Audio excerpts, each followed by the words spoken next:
For this week of the Wolfey Draft League, it is week 2. We are the Jubilife Piplups, and we are currently playing against the man himself, Wolfe Glick, alongside his DC Parish team. And his matchup, let me just say, it might look weird on paper, but knowing Wolfe, this is a team that he's definitely got a lot of tricks with.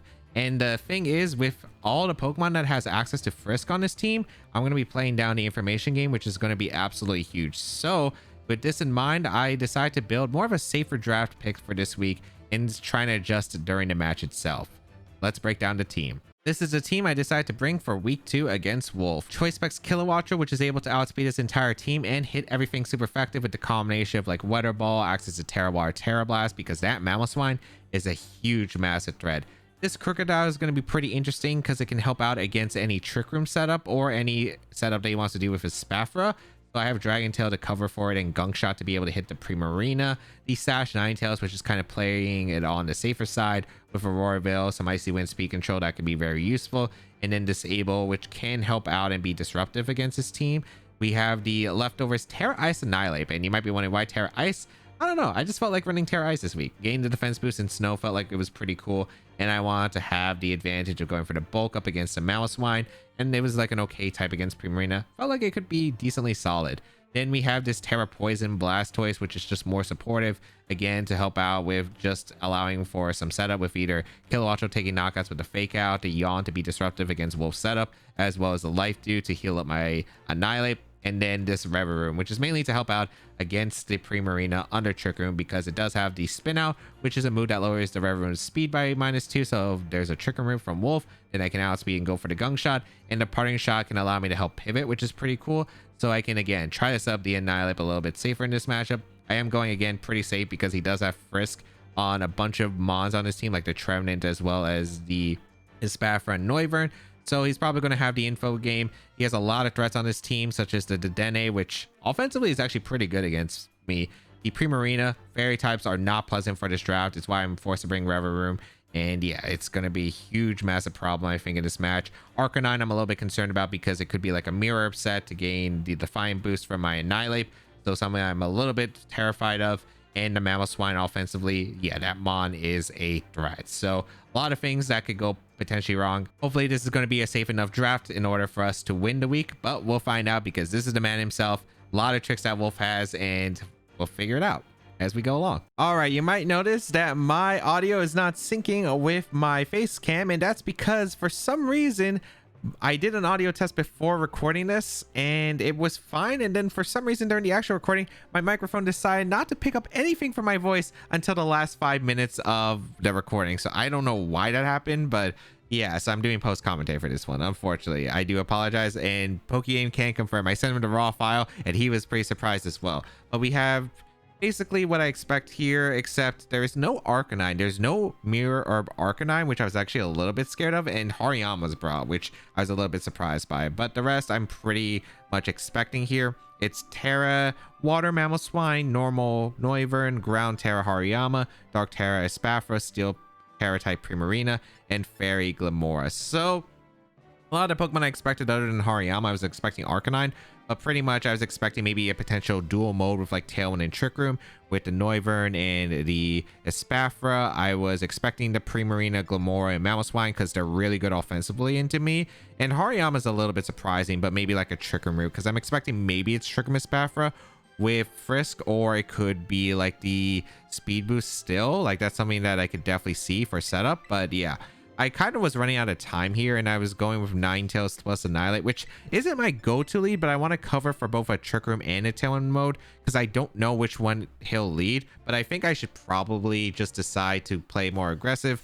But in general, like I felt like Annihilate plus Ninetales was an okay mid-ground, because if they decide, hey, I'm leaning the Trick Room route, Annihilate can set up, and if they go Tailwind, Focus Sash, Icy Wind, Ninetales will hopefully do something. That was my idea here.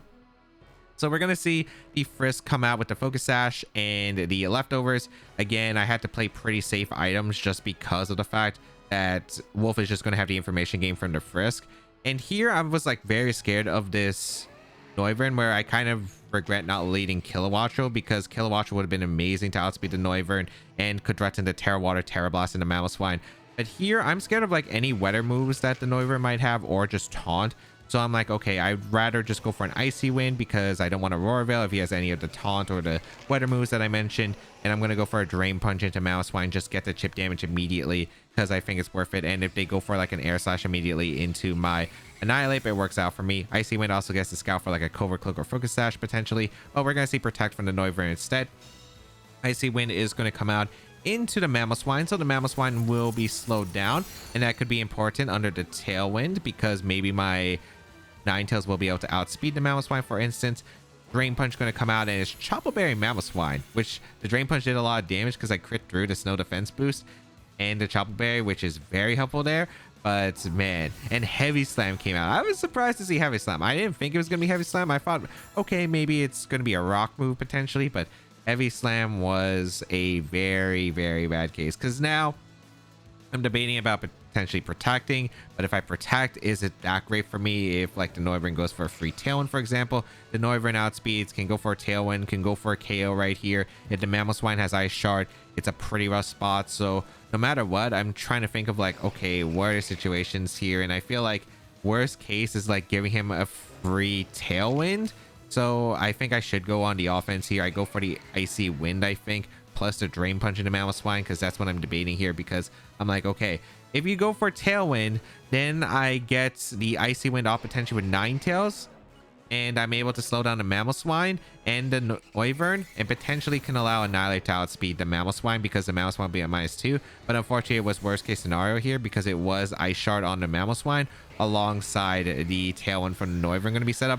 And that's not great for me because now he has the speed advantage and now I'm in a really rough spot. I go for Drain Punch into the Mamoswine. I do get the knockout, thankfully, to the crit from earlier. So Mamoswine is eliminated.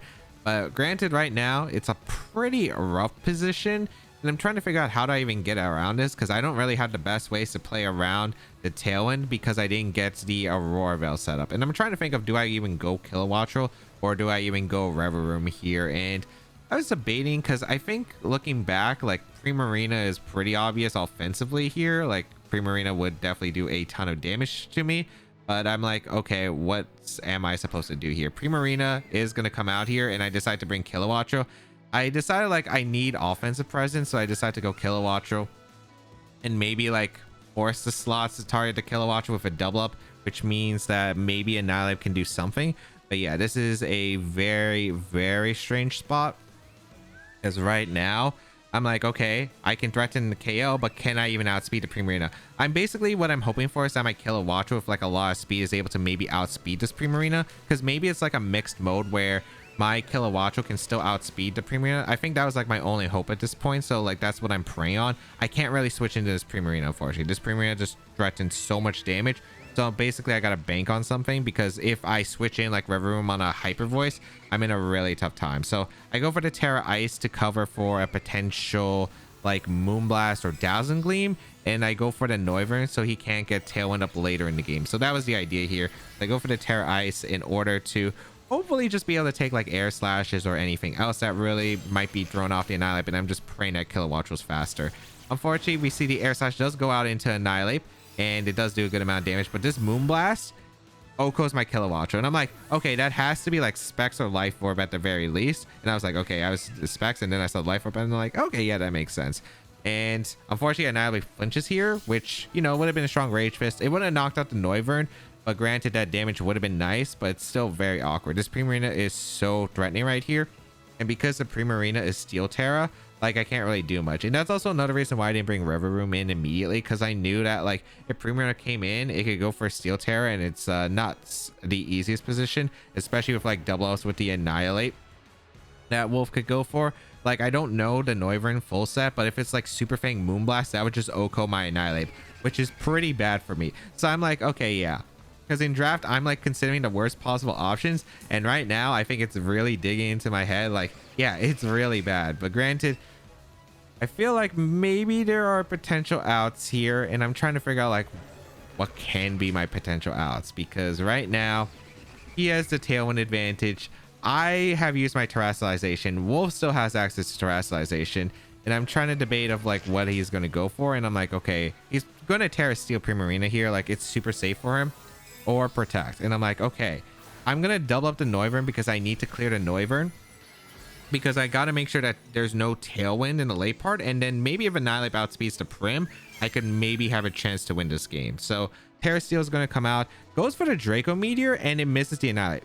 Huge dodge, by the way, because he doubled it with the Moonblast, and that Draco Meteor was probably KOing the Annihilate, I assume, unless, I mean, I think even no max investment. Noivern's a bit weak, but still.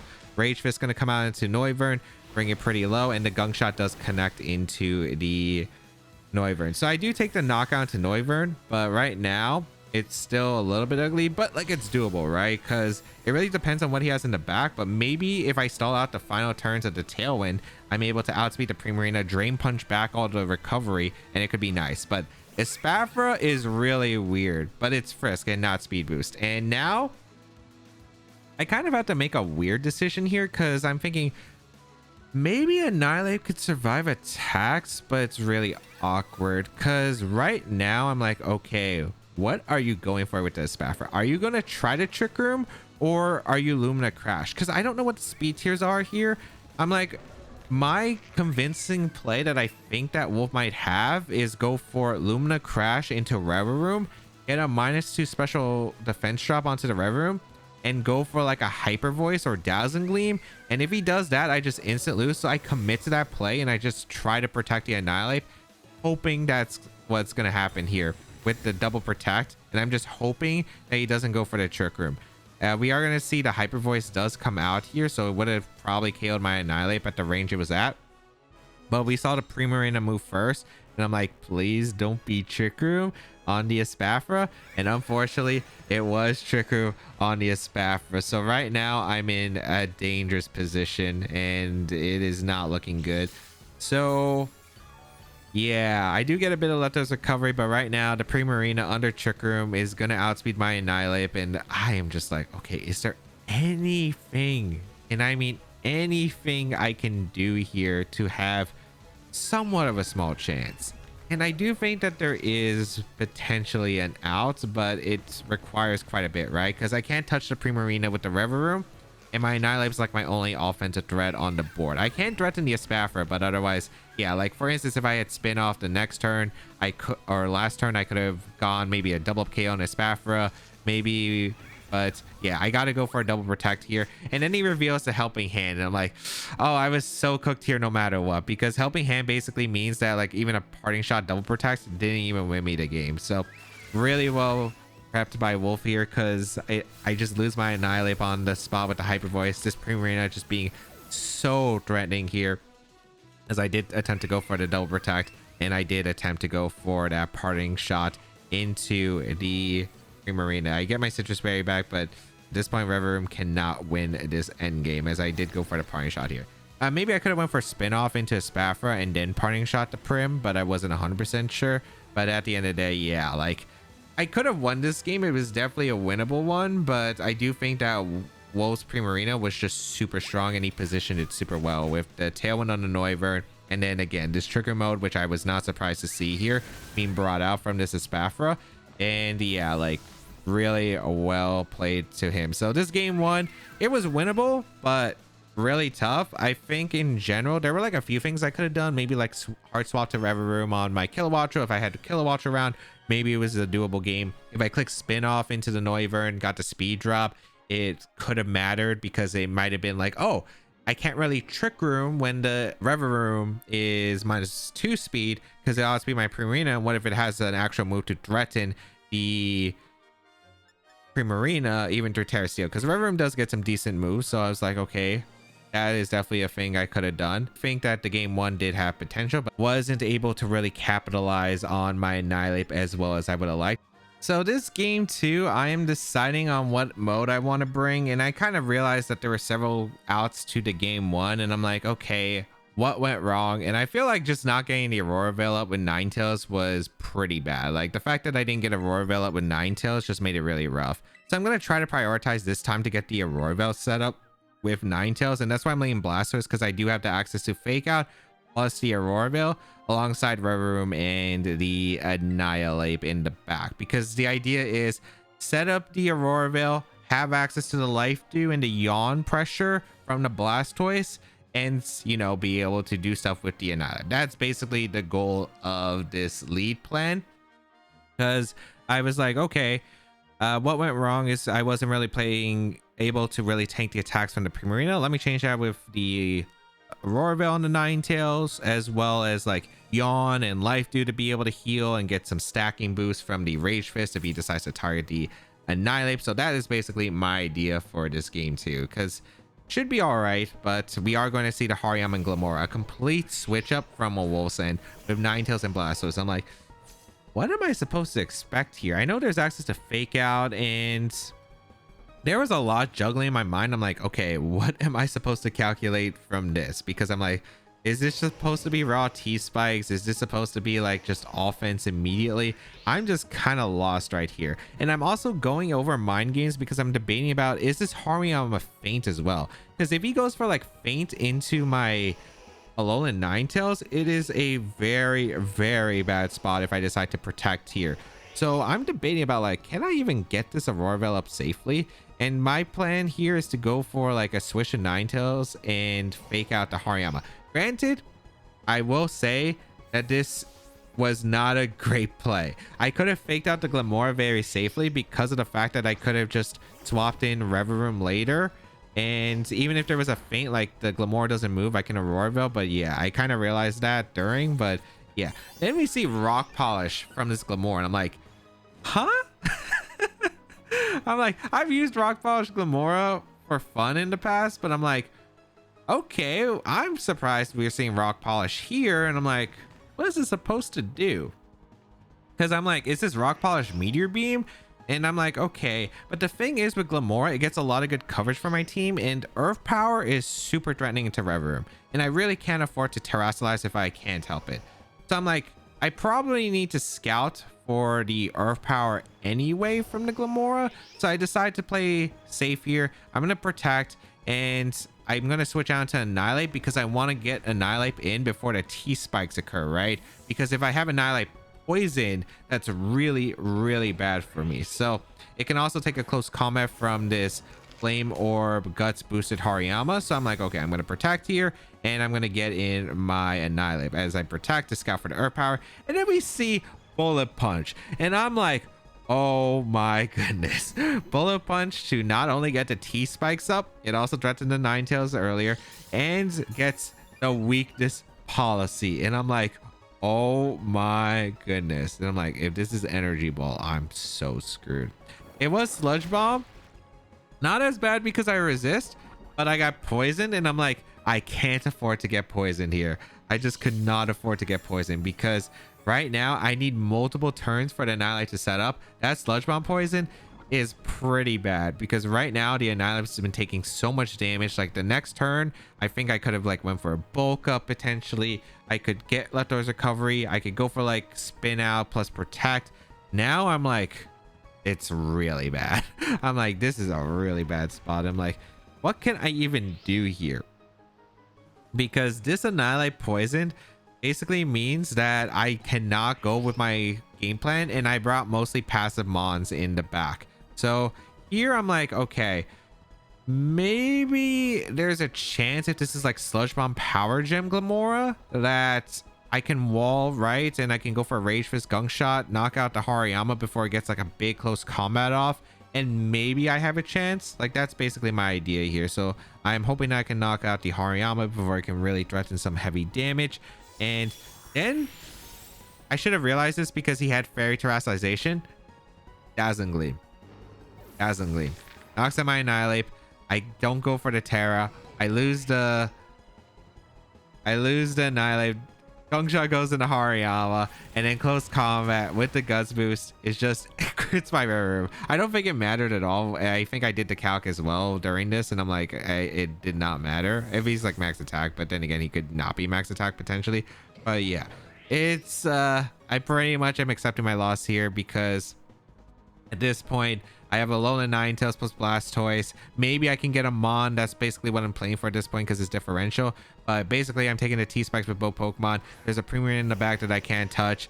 I know that there's a Primarina in the back that I can't touch. Like I'd be shocked if he didn't bring Primarina at this point. And I'm like, Yeah, it's cooked, and I'm like, man, it is rough out here. It is absolutely rough out here. So I'm just gonna go for my, I mean, I'm like trying to figure out, because at this point, like, I don't even think it matters. Like, I don't think I even have a win con at this point. Like, I go for the attacks with like icy wind and muddy water, but I know at this point, like, I pretty much cannot win. Especially if the Glamora is going to protect, because Wolf is going to play for differential.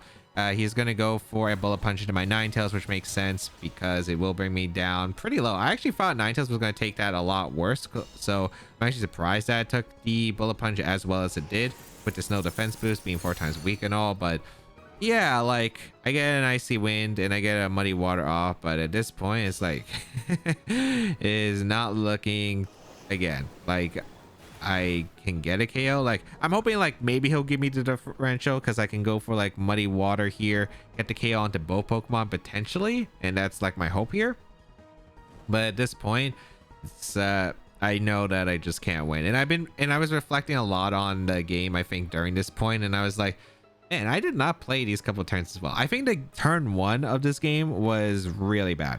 Like, I do not feel like I played this turn 1 well at all, and my logic just made no sense, because I'm like, okay, if I'm scared of faint from Hariyama, the best place is just to fake out the Glamora, because even if T-Spikes goes up, I have a Rubber Room in the back that I can switch in to absorb the T-Spike, so it didn't even make sense for me to be worried about that. I could have just went for the Auroraville turn 1 and fake out and been in a really good spot, because even if we trade fake outs from Wolf's End, I lived a bullet punch from the guts boosted attack anyway, right? We saw the damage that it did. So I'm like, okay, if that's the case, I could have got a Roarvel up. I could have had a completely different game situation than what was happened previously. So yeah, like, this entire situation, I just realized could have been avoided if I just decided, you know what, that play that I made just made no sense whatsoever. The Terra Fairy comes out from the Glamora, he switches out to Hariyama and the Primarina. Again, the differential does matter in Draft League, so Wolf is playing this the best he can to preserve the 4-0, because it really does matter for like those tiebreakers when it comes down to the playoffs. So absolutely makes sense. Goes for the Dazzling Gleam, and I'm like, I go for a Terra Poison, so maybe I can survive like close combat and stuff, and like maybe I can get Muddy Water accuracy drops to fraud a few turns to maybe allow for Muddy Water to KO. But I basically know I played this week not great. It's like the week 1, like I was just talking about this just throughout, like the game 1 was okay. It wasn't the greatest, but granted, like, I don't think I played super awfully, and there were only like a few minor miss turns or misplays that I think I made throughout, where it was kind of more like call outs. Like, for instance, if I am able to read the Espafra, like, again, Lumina Crash plus the Hyper Voice or Trick Room there, like, again, it could have been either way. Like, maybe I could have went for Parting Shot, I could have spin out the Noivern to avoid the situation earlier. Yeah, there were definitely plays that I could have made differently, and I think it would have worked out, and the game was still relatively close to where I could have maybe won on a potential read.